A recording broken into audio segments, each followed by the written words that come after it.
जय जगन्नाथ सांग मैंने आपण मानक मो चैनल विलेज क्या निबिता शेष को स्वागत करुच्ची।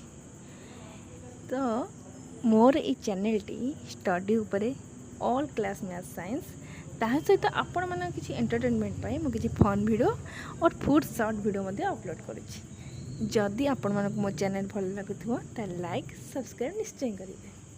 तो आज मोर फास्ट स्टडी वीडियो अटे कहा उपरे ना नवम श्रेणी त्रिकोणमिति फर्मुला उपरे अति सहजरे आपण मानक बुझेदेवी। केते सहजरे आपण माने विश्वास भी करि परिबेन, एते सहजरे आपण मानक बुझेदेवी, किछि भी मन रखिया पड़िबो नाही।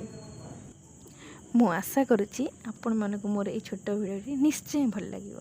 जदि एई भली स्टडी वीडियो आपण माने देखिया चाहउछन्ती ताहाले मते सब्सक्राइब करंतु, कमेंट करंतु और मते सपोर्ट करंतु। Let's start. चलंतु स्टार्ट करिवा त्रिकोणमिति। तो त्रिकोणमिति देखो त्रिकोणमिति आपण नवम श्रेणी 7A चैप्टर। तो मु त्रिकोणमिति आपन को बुझे त्रिकोणमिति पूरा चैप्टर गोटे त्रिभुज जी कि समकोणी त्रिभुज पर निर्भर करे। पूरा चैप्टर समकोणी त्रिभुज पर निर्भर करे। आपण माने भल से जानथिबे समकोणी त्रिभुज कौन। समकोणी त्रिभुज गोटे कौन समकोणी त्रिभुज या कहती जार गोटे कोण 90 डिग्री ही होइथिबो। जेकोसी गोटे कोण 90 डिग्री होइथिबो से होची समकोणी त्रिभुज।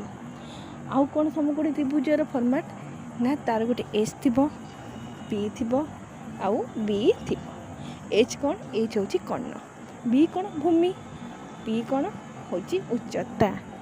तो एबे जानिबा एच पी बी कोडी रहइबो। आम तो एच पी भी दीदी कहल 3टा एच पी भी कौटी रहिबो। तो एच जो कोण 90 डिग्री हो ता सामना दिबा बाहुटी एच ही हम। जो कोण 90 डिग्री हो ता सामना दिबा बाहुटी एच हम। आउ तल बाहुटा बी माने भूमि और जो कोणटा 90 डिग्री हो से बाहुटा होची परपेंडिकुलर बा होची बी बा उच्चता। एबे आउ त्रिकोण इंपोर्टेंट जिनस होती थीटा।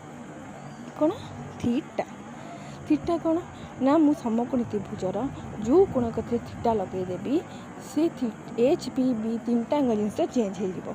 केम चेंज हो ना कर्ण जो से कर्णर परिवर्तन हम ना किंतु थीटा को लगी बाहुटी बी हम बा भूमि हम। आ थीटा सामने दिया बाहुटी बी हम। जोड़ी मु थीटा लगे से फर्मेट से ही पड़ो आ कौटी पड़ पार ना। जमी आपण मानक आ गोटे एग्जांपल दे देखा देखो मुझे एबीसी ना जी त्रिभुज बी कोण 90 डिग्री से बी सामना थिबा कर्ण एच ही रही जी कि ता ना होची एससी। मुझे ए गोटे थीटा देखो